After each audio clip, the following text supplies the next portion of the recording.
અજ્ઞાનતાનો એક પરાકાષ્ઠા કે સ્થિતિ અજાણતા થઈ જાય છે. જેમ કે મકર સંક્રાંતિ છે, તો એક જ દિવસમાં બધાને પુણ્ય કમાવાની ઈચ્છા હોય છે, હે ને?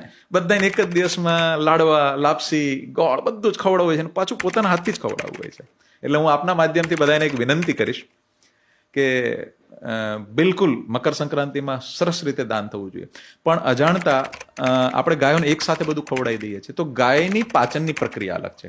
એના રૂમેનની અંદર માઇક્રોફ્લોરા ખાવાનું પચાવે છે, અને એની અંદર એની પાચનની પ્રક્રિયા એવી છે કે જ્યારે પણ નવો ખોરાક આપો તો એને 15 દિવસ લાગે એડોપ્ટ થતા.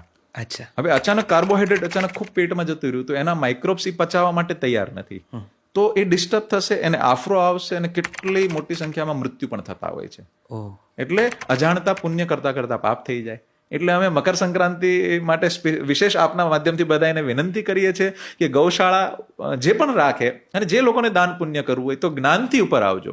શું કરવાનું કે ભાઈ ત્યાં જઈને છે ને એમ કહેવાનું કે એક સાથે ગોળ નહીં ખવડાવી, આપણે મહિનાનો એક સાથે ગોળ આપી દઈએ, થોડો થોડો કરીને ખવડાવજો.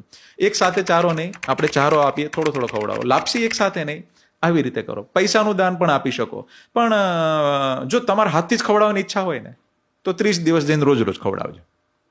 આપના માધ્યમથી એક બીજી વાત કહીશ બધા ગૌપાલકોને અને બધા શહેરવાસીઓને કે કોઈ પણ ચારો કે દાણ પણ ચેન્જ કરવું હોય ને તો પણ 15 દિવસ લાગે છે. આજે 5% બદલવાનું, પછી 5%, પછી 5%, 10 થી 15 દિવસમાં જે એડોપ્ટ થાય એ સારું પરિણામ હોય છે. ઘણી વખત શહેરોની ગાયો અચાનક બહાર કોઈ એક જગ્યાએ જાય ને અને મૃત્યુ થાય.